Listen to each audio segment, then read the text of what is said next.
권영철 선임 기자 어서 오십시오. 안녕하십니까. 어서 오십시오. 오늘 Y뉴스에서 장시호 씨 얘기를 오랜만에 가지고 오셨다고 그래서 예. 무슨 얘기예요? 장시호 씨가 이제 최순실 씨 뇌물 사건에서 거침없는 폭로를 이어가고 있죠. 그렇죠. 이모와 조카 사이에 뭐 법정에서 언성을 높이는 일까지 일어나고 있고요.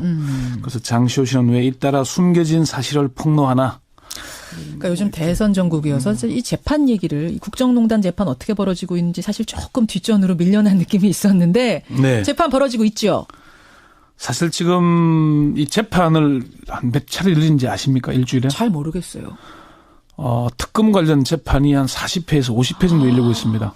재판만 40회에서 50회? 예, 삼성 관련만 일주일에 8차례 열리고 있습니다. 그렇군요. 그런데 이 8차례 열리는데 예. 특검보 4명하고 검사 8명이 변호사 100명을 상대하고 있습니다. 변호사가 100명이나 있어요. 저쪽 상대. 삼성 사건만 이재용 사건만 20명이고요. 와. 나머지 피고인 15건에 31명이 기소되어 있으니까 예. 그 변호인이 한 100명쯤 됩니다. 그렇군요. 자, 이렇게 재판이 많이 벌어지고 있는데 그중에서도 최순실 씨 재판 얼마 전 벌어진 최순실 씨 재판에 등장한 장시호 씨의 발언이 아주 화제가 되고 있죠. 그렇습니다. 네. 그러니까 돈이나 뭐 있다 이런 얘기를 했어요? 그렇죠. 우선 제일 먼저 이제 사람들이 가장 큰 관심을 끄던 게 삼성동 2층 박근혜 전 대통령의 집 2층에 최순실 씨가 돈이 있다. 그 심지어 뭐 그 돈이 있다는 얘기가 어느 정도냐면은 평생 먹고 살 돈이 있다라는 이런 얘기를 장시호 씨가 했어요. 그러니까 이거 상황을 좀 잘 설명해 주세요. 2016년 12월 4일에 네. 최순실, 장시호 두 사람이 검사실에서 나란히 조사를 받고 있는데 네. 갑자기 최순실 씨가 검사한테 목마르니까 물 좀 갖다 주세요.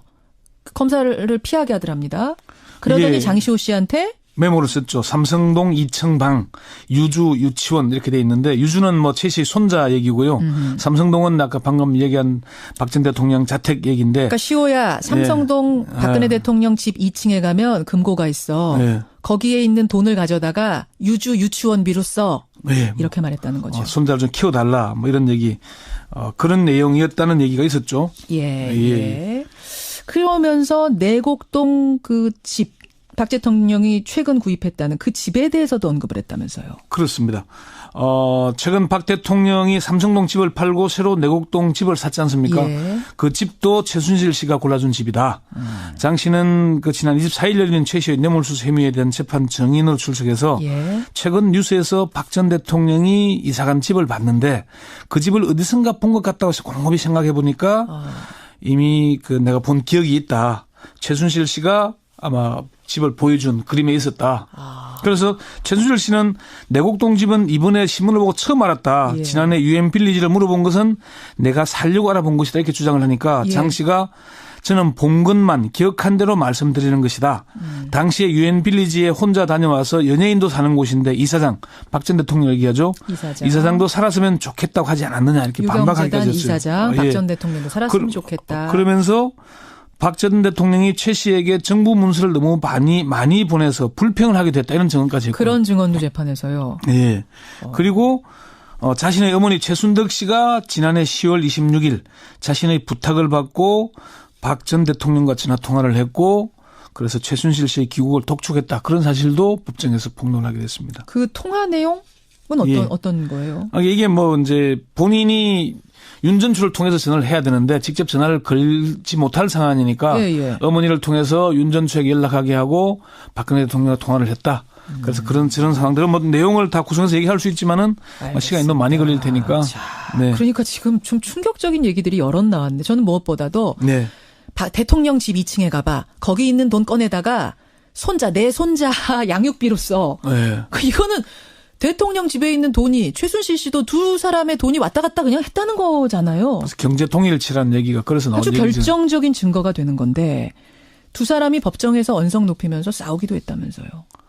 예, 그렇습니다. 이게 좀 진술을 하면서 서로 간에 이제 장시호 씨가 그런 얘기까지 했죠. 이런 얘기 아까도 특히나 그 동계 영재센터 얘기를 가지고 최순실 씨는 그게 장씨 거다.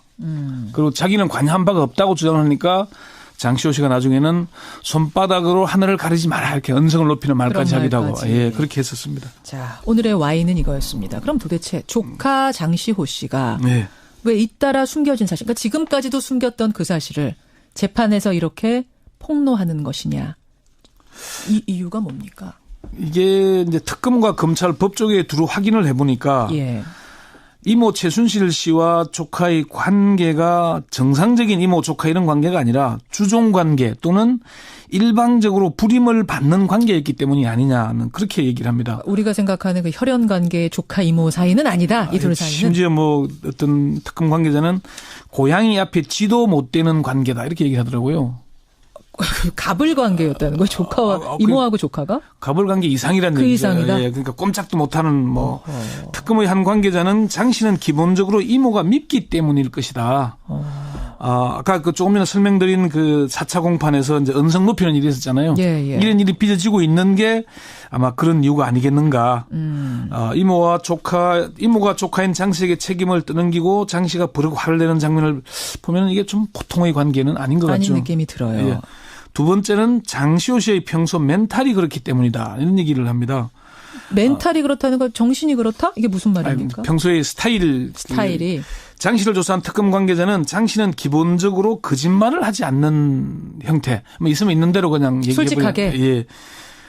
특검의 한 관계자는 장 씨는 똑똑하고 기억력이 좋지만은 공부를 싫어하고 놀기를 좋아하는 스타일인 건 맞다. 기본적으로 머리 좋은데 뭐 성실하지 않은 스타일들 이런 느낌? 있는 건 있는 그대로 그냥 말한다. 이걸 뭐 감추려하거나 뭐 그래서 그러지도 않았다 그런 얘기고요. 이걸 뭐 좀 뭐 여러 가지 설명을 하자면은 장시호 씨의 뭐 그런 얘기일 수도 있으니까 그 정도로 설명을 하고요. 그래요, 예. 세 번째는 한간에서 분석하는 대로 양형의 도움을 받기 위해서 수사에 협조했고 재판에서도 적극적인 진술을 하고 있는 게 아닌가. 본인의 양형에. 그러니까 지금 재판에 사복 차림으로 계속 나오잖아요. 그래요. 애가 볼까 봐서 그렇기도 하지만은 예. 빨리 나가고 싶다는 의지의 표현이 아니겠는가 그런 얘기도 있는데 그렇지만 특검에서는 장 씨의 평소 스타일 때문이지 뭐 이게 양형 때문은 아니라는 그런 얘기도 합니다. 장 씨가 자신을 수사한 검사와 팀장, 수사 관계자들에게 편지를 썼다 그러잖아요. 그래요? 어떤 피의자도 그렇게 하겠느냐. 어떤 편지예요, 그 편지는? 손편지 뭐 고맙다, 뭐 수고했다, 뭐 이런 취지로 했다는 겁니다. 그렇군요. 결국은 스타일이 원래 그렇다. 뭐 숨기고 이런 스타일이 아니니까 그냥 생각나는 대로 있는 그대로 솔직하게 얘기하고 있는 것 아니냐라는 것에 가장 큰 답변을 찾을 수 있겠군요. 그래요. 근데 이거 조금 다른 얘기인데 그 박영수 특검하고 검찰이 갈등 겪고 있다. 이건 진짜예요, 소문이에요? 앞서 말씀드린 대로 하루 일주일에 40-50차례 재판이 열리는데 파견 검사 8명, 특검보 4명, 12명이 재판 관여를 다 해야 되잖아요. 예.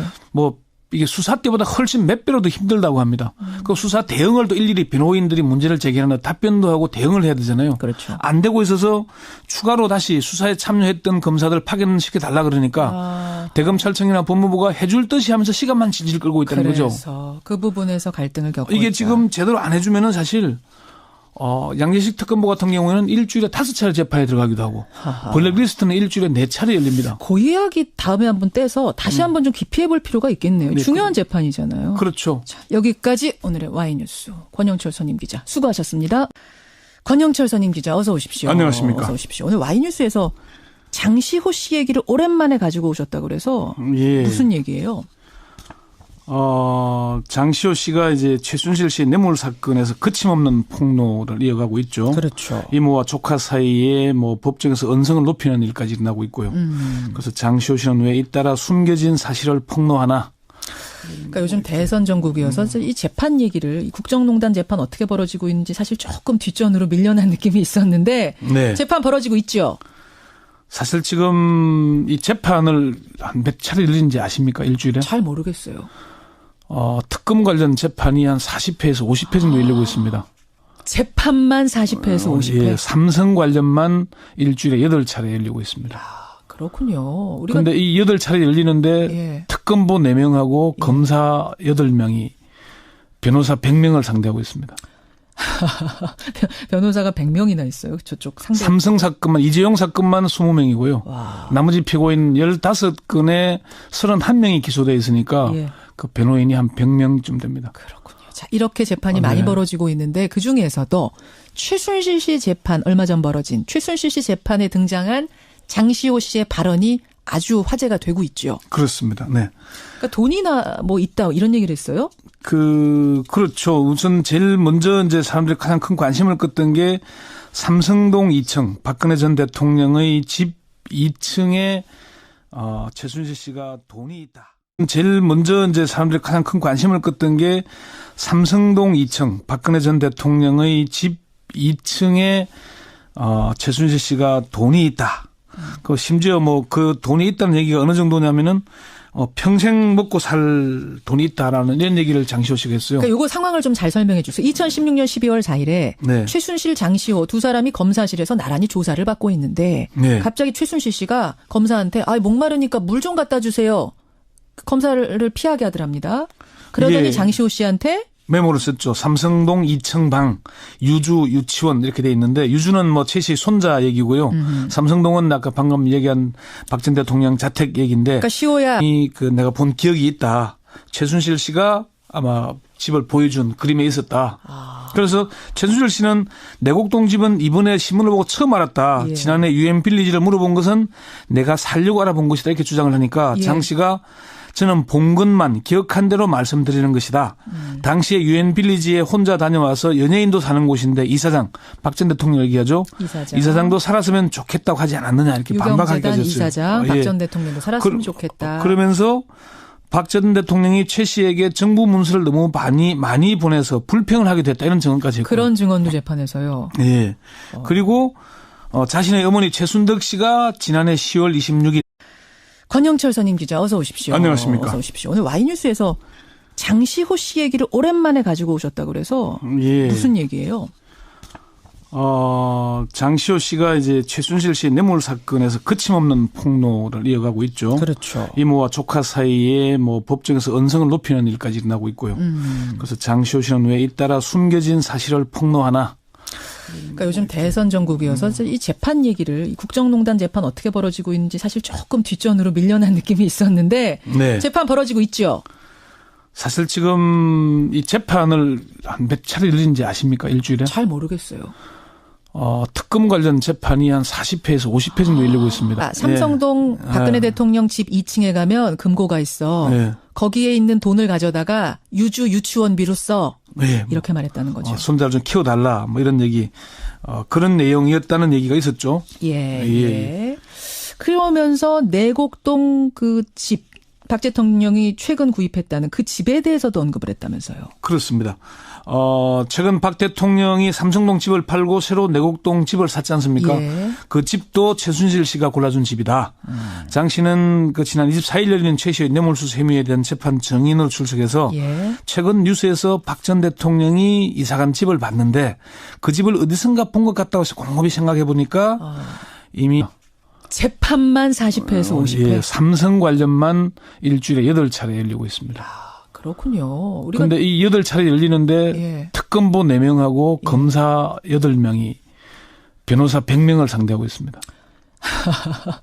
변호사가 100명이나 있어요. 저쪽 상대. 삼성 사건만 이재용 사건만 20명이고요. 와. 나머지 피고인 15건에 31명이 기소되어 있으니까 예. 그 변호인이 한 100명쯤 됩니다. 그렇군요. 자, 이렇게 재판이 많이 벌어지고 있는데 그중에서도 최순실 씨 재판 얼마 전 벌어진 최순실 씨 재판에 등장한 장시호 씨의 발언이 아주 화제가 되고 있죠. 그렇습니다. 네. 그러니까 돈이나 뭐 있다 이런 얘기를 했어요? 그렇죠. 우선